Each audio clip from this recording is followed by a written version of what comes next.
Hello YouTube, Infinite Magicraid community, Gandalf here. Um, so as many of you know, I am working through this account rebuild a little bit. Want to just share a little bit. Try to take on someone with Eratos. I'm just gonna play this clip for you guys. You would think that obviously we know that a cleave team is not going to be able to defeat a Euratos E2 just because you can, for 2 turns in a row, you can only hit 25% of their HP, and normally your cleave teams won't be able to do it. Now you look at this clip and you're like, that doesn't look too tanky, right? There's no Nordak in there. It's just a panda.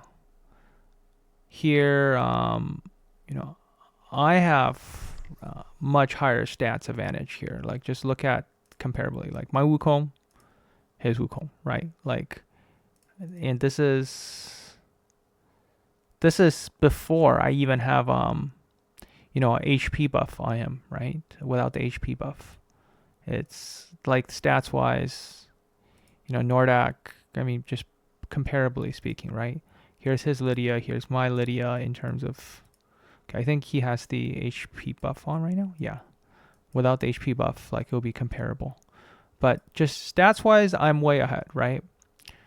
You would think this team is pretty much unstoppable, right? And things seems to go really well until I realized, wait a second. Early on, a lot of these hits weren't really going through.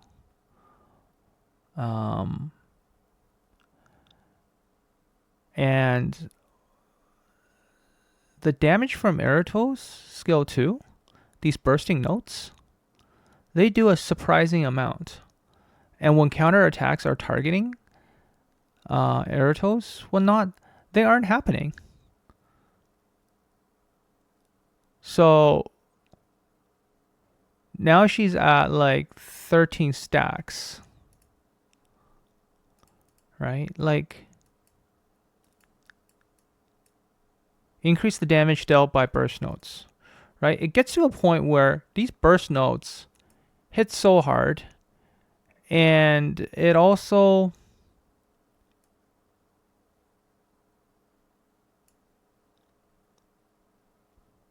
these counter attacks to pursue the enemy whenever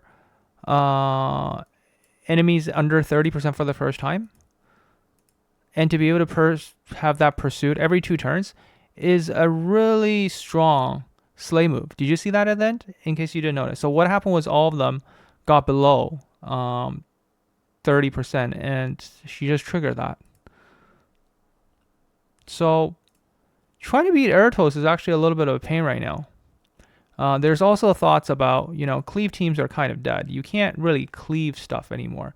Let's try this again on an E1 Eratos. I have a bad feeling a similar type of thing is going to happen here. And I've been wondering, does it make sense to potentially run Panda in here instead of say Nordak or Santa? Simply because I have to deal with the shenanigans of all of these debuff, and Panda is going to provide me a nice effective res up front, and of course give me the benefit of a little bit of damage immunity there. Sorry, debuff. Like, get rid of the debuff immunity for a turn in between. And I do notice more defense is running Panda now.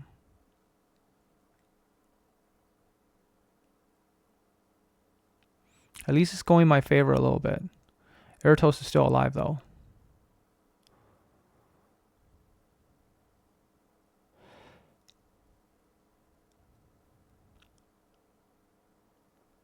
Okay, at least this one went a little bit better in my favor, but Eratos is still the last one to survive. And a lot of these, the counter attacks or the pursuit attacks just aren't happening against her. That's kind of the annoying piece.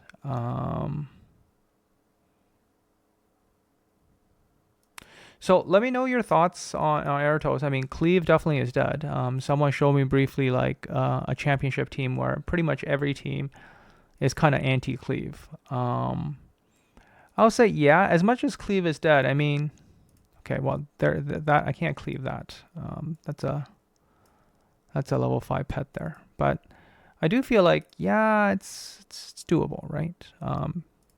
Like I still cleave Atkins a lot. I mean, if I had a Bambi, it would have been easier. But with Wukong, you can technically still cleave just fine. 1, 2. The third one is gonna proc the and you're fine. You still can cleave, not a problem.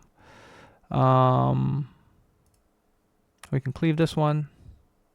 We'll go back against Massive Dying in just a sec and see if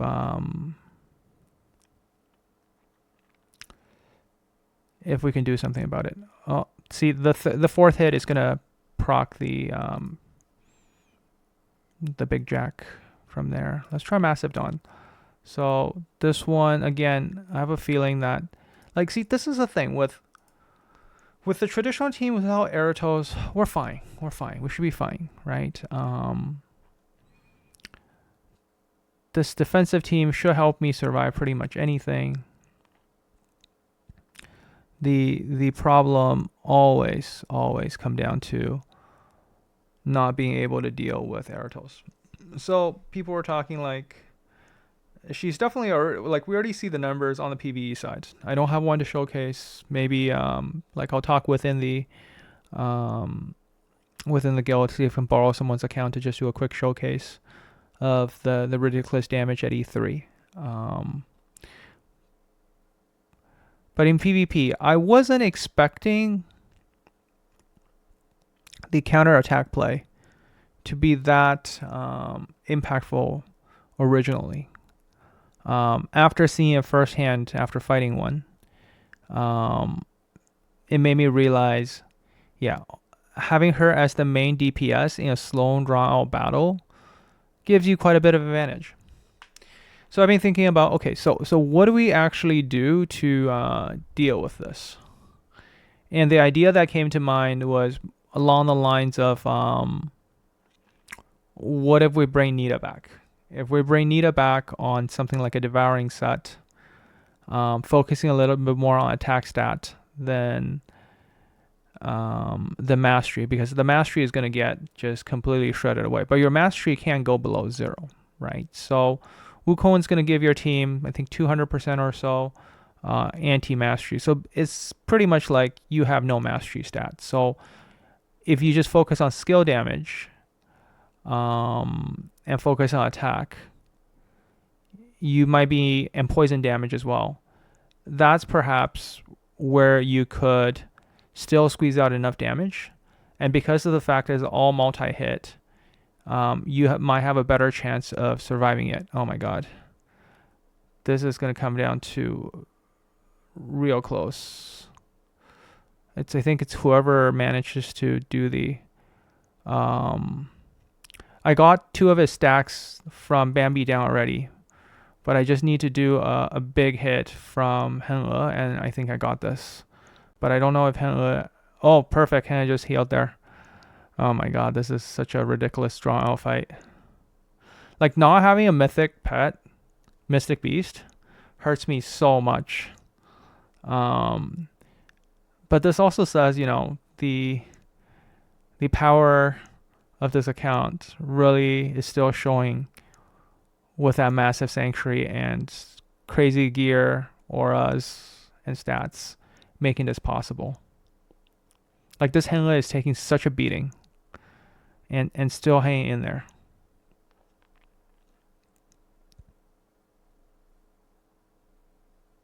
I think we're close. We just need Henle to go one more time before his Henle. I think we're okay.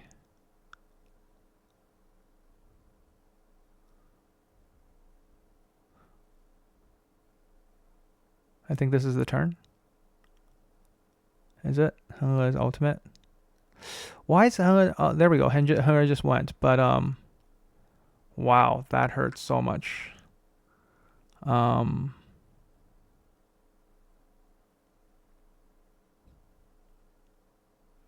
I'm not sure. This might be the type of fight that we experience. Oh no. Oh no.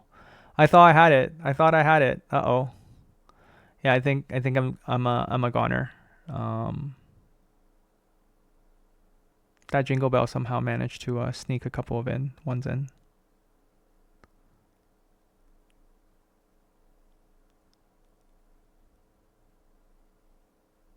Oh, maybe it's not. Maybe if we get that, we have a chance. Hold on. I'm gonna.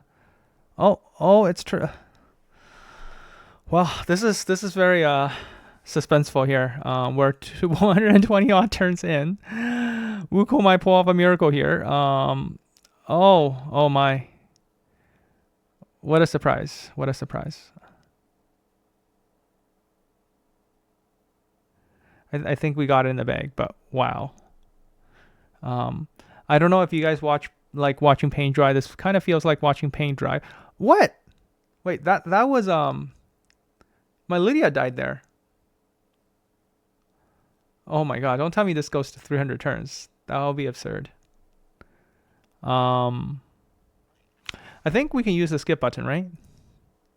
Yeah, let's see if we win or not. Yeah, we won. We won. Okay, so what happened is we won, and but that's quite something, right? Let's go find an Eratos E2. Can we find one? Not on this page. Maybe next page. Okay, let's see if we can let's fight Libris again. This time let's bring in Panda instead. And let's see if that actually changes things up a little bit. Because my thought is, if I can get all of those debuffs off me, maybe it will change things a little bit.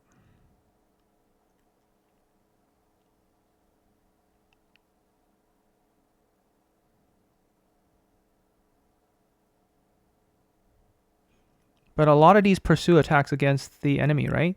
Just for the first couple of turns, it's just simply not happening. And those bursting notes just completely shred. Like, I don't really have an answer to that. Wow. And it's not like I can nuke it, right? Because the nuking part obviously wouldn't work with 30%. So I think I'm at a loss. If you have any suggestions on how to beat Eratos, because right now it is very frustrating. It's making me struggle quite a bit.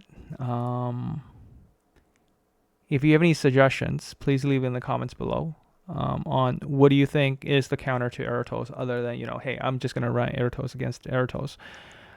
Counter, like trying to shut her down with specific targeting wouldn't work.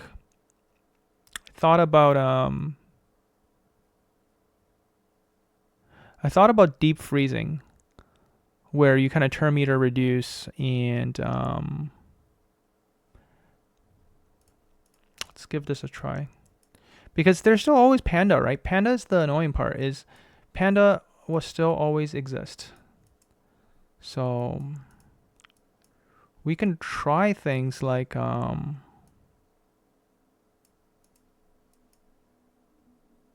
can give this a try. Where we do this. Where's my bunny?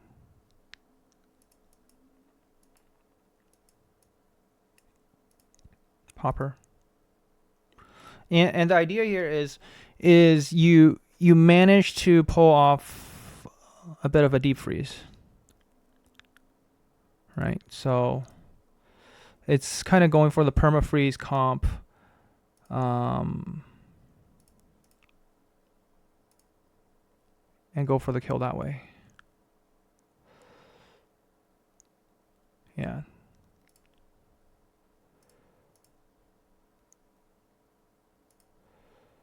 Slow the enemy down but see, even here, right? Even here, that Panda has so much turn meter on it. Maybe I should have done the speed up instead on my own team, but like I'm not going to be able to deep freeze. Oh. How many hit was that? I guess because Jingle Bell hits so many times. Oh. Uh-huh. Okay, so not all hope is lost. Not all hope is lost. Jingle Bell cleave is still possible because Jingle Bell hits so many freaking times. Okay. Okay. Wow. There you go, guys. And as I just showed earlier, maybe if we bring back instead of using Mechio in the cleaves, we just use Jingle Bell.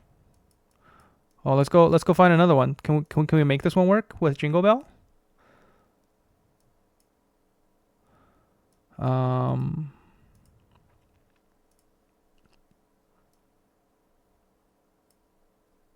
Here, edit. Where's JB?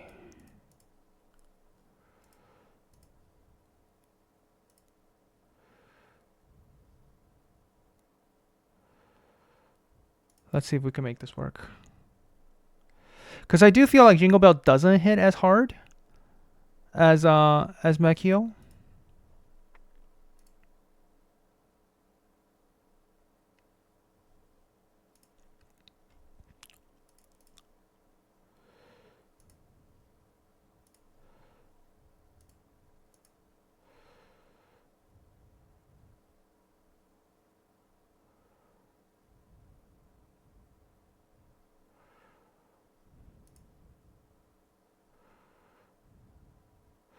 Let's try to go for a kill here. Who's the squishiest? Let's get rid of the annoying. Oh, right. It doesn't matter.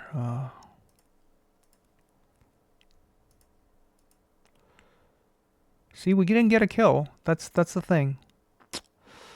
That's the problem. And that's really going to hurt. Yeah.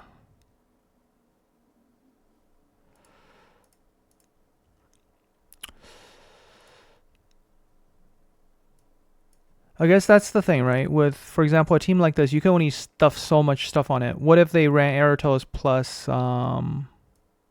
if they didn't have Beatrix on it, right? I don't know. We're going to have to experiment and test around a little bit. With a team like this, I mean, we still can cleave it. Mechio is still the bigger, stronger AoE, without a doubt. I think the turn meter got messed up a little bit there because Jingle Bell is faster, and it was enough to get ahead of Jack. But yeah, that was kind of a surprise, a little bit surprised there.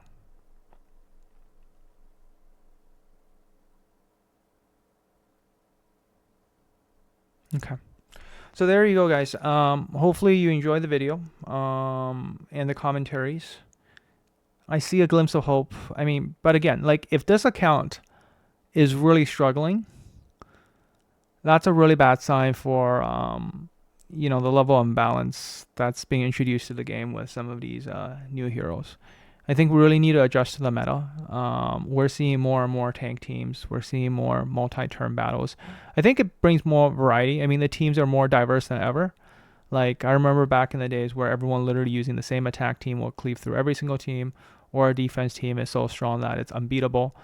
I think with so many different choices, there are little adjustments you can make here and there. So on that note, I think it's a positive thing for the game. I just don't like the fact that I'm very much behind. It will take several months for me to try to get this account to the current lineup, and then there it can probably compete at the very top of the game again. And of course, gear farming, I've noticed, is a little bit behind compared against some of the top players who are probably rocking 3,500 speed now, and I still haven't broke 3,400 yet. So there's some farming and RNG luck praying that I need to do there. So there you guys have it. I'll catch you guys next time. Gandalf out.